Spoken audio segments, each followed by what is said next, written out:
వస్తున్న విమర్శలు, ఆరోపణలపై పార్టీ అధినేత పవన్ కళ్యాణ్ స్పందించారు.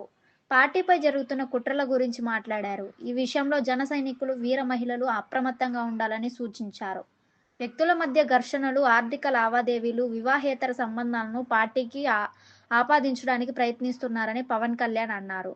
ఏది ఏమైనా ప్రజా ప్రయోజనాల దృష్ట్యా జనసేన ప్రయాణం కొనసాగుతుందని, ఇలాంటి వాటిని పార్టీ నేతలు ఖండించాలని పవన్ సూచించారు.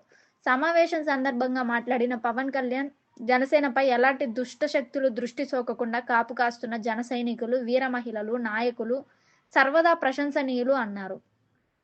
ఈ మధ్యకాలంలో వ్యక్తుల మధ్య జరుగుతున్న ఘర్షణలు, ఆర్థిక లావాదేవీలు, మానసిక బలహీనతలు, వ్యక్తిగత కుల విభేదాలను జనసేనకు ఆపాదించడానికి కిరాయి వక్తలు, కిరాయి మాధ్యమాలు కలిసి కుయుక్తులు పన్నుతున్నాయి. ముఖ్యంగా వివాహేతర సంబంధాల రచ్చను కూడా పార్టీపై రుద్దడానికి మార్గాలు అన్వేషిస్తున్నాయి అని పవన్ కళ్యాణ్ ఘాటు వ్యాఖ్యలు చేశారు.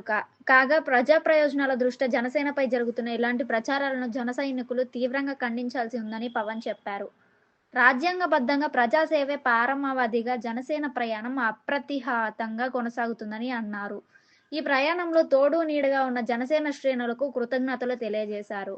ఈ మేరకు జనసేన అధ్యక్షుడు, రాజకీయ కార్యదర్శి పి. హరిప్రసాద్ సర్వదా అప్రమత్తంగా ఉందామని ప్రకటన విడుదల చేశారు.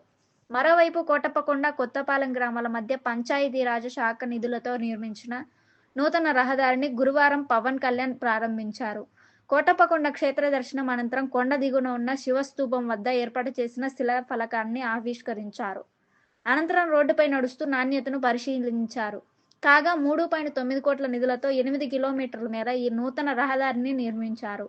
గత అసెంబ్లీ సమావేశాల్లో స్థానిక శాసనసభ్యులు డాక్టర్ అరవింద్ బాబు భక్తుల సౌకర్యార్థం ఈ రోడ్డు నిర్మాణం చేపట్టాలని పవన్ కళ్యాణ్కు విజ్ఞప్తి చేశారు.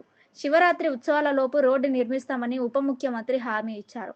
తాజాగా రోడ్డు ప్రారంభించి పవన్ మాట నిలుపుకున్నట్లు అయింది.